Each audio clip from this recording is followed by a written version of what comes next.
وعرتات محبر جاغانو جدان حانتي قدست إثيوبياويتن بالعلي 600 شحبر زغمت ناوتي بالعن صباقن اب 4 يوم حبحب ماخل نزركبا نلعلي 400 دق انستيو غات كينات تግራይ بستفلاليو زرفتات ናብ ስራሕ ክዋፈራን ምግባር ዘኽእል ሓገዝ አበርኪተን ሓገዝ ተገበረለን ደቂ አንስትዮ ጋት አካል ነቲ ተገበረለን ሓገዝ በምስጋን እቲ ሓገዝ ቀጻለ ክኾን ጸዊዐን ንሕና እውን ካብ ቃንዛ ነተቀንዘና ንውዕል ንሕና ሲ ንእሽተን ነገር አሙራና አይተጎዳይ አካልና ወላ ይጎዳ ግን ንሕና ንሰርሐሉ ነገር እዩ ኢልና ንሕና እውን ርእስና እሚና የና ማለት ጉዳትካ ሕክምና ደቂስካ ካብ ምስዓይስ መጻይኻ ምጽልማቲ ነይሩ ተስፋና መቆራጽ ባህር ነርና ንሽተይ ክንቃቃሕ ሞክርና ኢና እዚ ድማ ጅማረ እዩ ምክንያቱ ከም ጅማረ ኮይኑ ቶም ልገወርልና ናመስገና ቀጻል ደማይ ተጋሩን ፎቶ ተጋሩን ዝሓገዝስ ቀጽሉ ወይ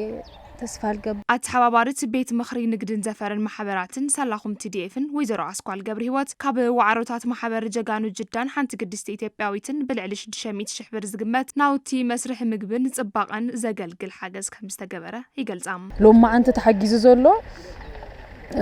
ሓንዲው ብናይ ወዓሮታት ማህበር ተጋሩ ጅዳ ናይ ሬስቶራንት ዘርፊየን ሸፊናን ዘላ እዚ ካብ ፍሪጅ ጀሚርተ እስካው ናይ ካራ ሸሓነ እና خمس لرنايو زم لرنايو لنا አቁሕትዮ እንትን ተገይሮ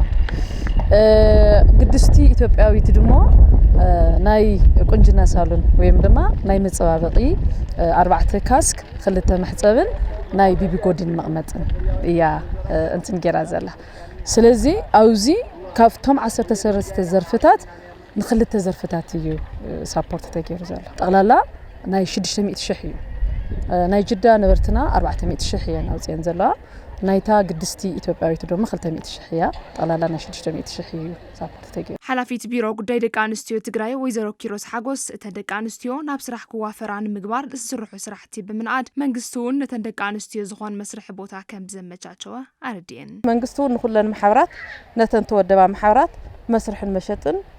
ፈቃደኛ ኮይኑ አዳልየሎ እዩ ማለት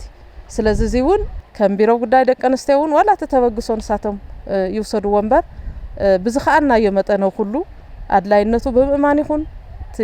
ተቃንዕ ክኸውን ስራሕ ንሓደ ግዜ ሱኢልካ ተሳኢልካ ተራኢካ ዝሕለፍ ነገር ከይኸውን ንኹለን ሽግራት ዝፈትሕ ክኸውን ብቀጻልነት ክንከታተሎ ኢና